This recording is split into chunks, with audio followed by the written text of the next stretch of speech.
Hi everyone, happy Tuesday. It is Insta Live on Tues today. My apologies for my absence on Friday. I'm so happy to be here with you guys today. So today we're going to continue our talk on teen dating violence awareness, as it is Teen Dating Violence Awareness Month. So I want to give a brief content warning, as some of the stuff that I'll be talking about today might be sensitive or difficult for some, so please take care of yourself however you need to. I want to start off with just a few statistics of teen dating violence from the CDC. So nearly 1 in 11 females and 1 in 15 male high school students have reported having experienced physical dating violence in the last year. And about 1 in 9 females and 1 in 36 male high school students report having experienced sexual dating violence in the last year. And 26% and 15% of men, 26% of women and 15% of men who were victims of sexual violence, physical violence, and or stalking by an intimate partner in their lifetime first experienced these or other forms of violence by that partner before age 18. So, as we discussed in our last Insta Live, the theme for Teen Dating Violence Awareness Month this year is talk about it. So today, I want to talk about abusive behaviors that create this imbalance of power and control in a relationship. So, implementing an imbalance of power and control is commonly used by an abusive partner to gain and maintain that power and control over another person. So in an abusive relationship where there is an imbalance of power and control, abusive teens may use their social status, peer pressure, or popularity to manipulate their partner. And emotional abuse often occurs, and it takes many forms. And they may try to control access to social events and friends. They may use threats that involve how they will portray their partner or things they will share on social media in order to get you to do something you don't want to do. Social media might also be used to monitor a person's whereabouts or their actions. And it's very common for the abuser to try to isolate their partner so that they can isolate them from their friends and family, to lessen their circle of support and to strengthen their partner's dependence on them as the abuser. So there may also be sexual assault and physical violence, emotional abuse in many forms. All of these dynamics are designed to keep the abusive partner in control of the other partner and dependent on their partner in the relationship. So there are a number of tactics used by an abusive partner to implement this imbalance of control and power in the relationship. Now, I want to discuss these tactics in length so that we might be prepared to recognize this behavior and to prevent it from happening to you or someone you may know. So I'm going to go over these tactics like intimidation, emotional abuse, manipulation, gaslighting, stalking, isolation, minimizing, denying, blaming, and micromanaging. So intimidation is used as a means to make the partner afraid by using looks, actions, gestures, by smashing things, destroying property, or even displaying weapons. So emotional abuse, that's when a partner puts another person down, like their partner down. So this is about making them feel bad about themselves, calling them names, belittling them, making them think they're crazy or that they're in the wrong, playing mind games with them, humiliating them, or making them feel guilty. Manipulation is a form of abuse where you will find that the abuser will exercise very harmful influence over their partner. So people who manipulate others attack their mental and emotional sides to get what they want. So manipulation is defined as any attempt to sway someone's emotions to get them to feel a certain way. Now, examples of manipulation might include guilt tripping you, ignoring your input. They don't give you much time to decide on something. They don't help resolve problems. They undermine your self-confidence. They force you out of your comfort zone. They butter you up with small requests, and they offer the silent treatment. So gaslighting is a form of abuse to manipulate the partner. And gaslighting is a common tactic used by an abusive partner to gain power and control in the relationship. And an abusive partner will create this false narrative and the abusive partner will create a false narrative and make their partner start to question their judgments and their reality. So signs of gaslighting could be insisting you said things you did not and you know you didn't do. Deny or scoff at your recollection of events.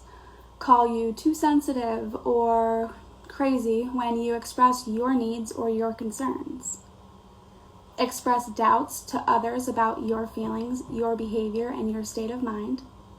And then twisting or retelling events to shift blame on you. So another tactic that abusers will use to gain power and control is kind of the combination of minimizing, denying, or blaming. So these tactics that abusers use to gain power and control are used to kind of make light of the abuse by not taking concerns about it seriously, by saying that the abuse didn't happen, or by shifting the responsibility of the behavior onto the other partner, the victim. So isolation is an abusive behavior where a partner tries to control what their partner does, who they see, who they talk to, what they read, where they go, using jealousy as a means to justify these actions. And they will try to limit any outside involvement in the relationship. So they will also try to gain access to your social media accounts, the passwords on your phone or your computer or your tablet. And those will be demanded, and it will be as a means of controlling who you talk to and if you should respond or not. So a partner will look to isolate you as a means to limit your support system and furthering the gain and the maintainment of the power and control in the relationship. So stalking is a crime and a behavior wherein an individual willfully and repeatedly harasses another person. So this can look like tormenting or terrorizing that person. Stalkers may conduct surveillance of the victim. This could also happen by proxy. So even if your abusive partner isn't the one actually stalking you, they may have a friend or someone they know who they are asking to watch you when they can't. So this is like someone repeatedly showing up in places that the victim frequents, showing up at their job, or sending unwanted gifts in the mail. And then there's cyber stalking, which is occurring more and more frequently today. And this allows stalkers to follow the victims on social media to try and gain that power and control, using it as tactics to manipulate their partner by threatening to embarrass them or defame them online. And then there's micromanaging. So micromanaging is a tactic that's implemented by an abuser who is seeking to set rules for the victim, to follow in pursuit of dominating the relationship and holding all of the power and control. Examples of micromanaging might include setting rules about the types of clothes you wear, how you wear your hair, what shoes you're allowed to wear. They may want to have access to your phone. They want to tell you what you can and cannot post on social media, who you can and cannot talk to on social media, what friends you can see, or a rule being that we will always put each other first. Another rule an abusive partner may set might be making you account for the way that you spend your time, so that they know where you are, what you're doing, so that they might correct your free will to what suits their wants and needs.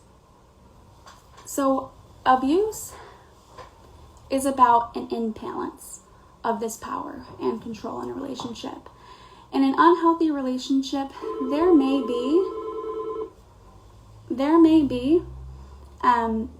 unhealthy behaviors on both sides, but in an abusive relationship, one person tends to hold that power and control. So let's talk about an abusive relationship that we can see these tactics of power and control being used in a movie like Twilight. So the relationship between Edward and Bella. So first off, one of Edward's hallmark characteristics is his control over Bella and his attempts to isolate her from others. Abusers often use this tactic as a way of ensuring that their victims have no way to escape should they attempt to do so. So it's important to also point out that Edward's strength and resilience, thanks to his vampire makeup and his 100 plus years of life, equates to having more power and control in the relationship, as he makes it quite clear that he has experienced more in life, is stronger and much less fragile than Bella, and that is what creates a major power imbalance, as it is suggested that Edward knows best and what is best for them, so therefore he should be the one calling the shots for them. So after Edward decides that he wants her, he's quick to get her alone, and for the rest of the series, he constantly shields her from any other interactions, including from her father and friends. This is known as isolation. Edward also isolates Bella by controlling who Bella is allowed to associate with, and he even disassembles her car engine to keep her from leaving the house. Edward uses manipulation. He does this by threatening to kill himself if anything happens to her, so that she listens to what he says and does as he directs her to. He also uses intimidation by frequently scaring her in a variety of ways, such as driving too fast or breaking things. Edward also gaslights Bella. For the first portion of the movie, he hides his identity and convinces her that she's going crazy in order to do so. He's avoidant and makes fun of Bella, and when she raises genuine issues, he tries to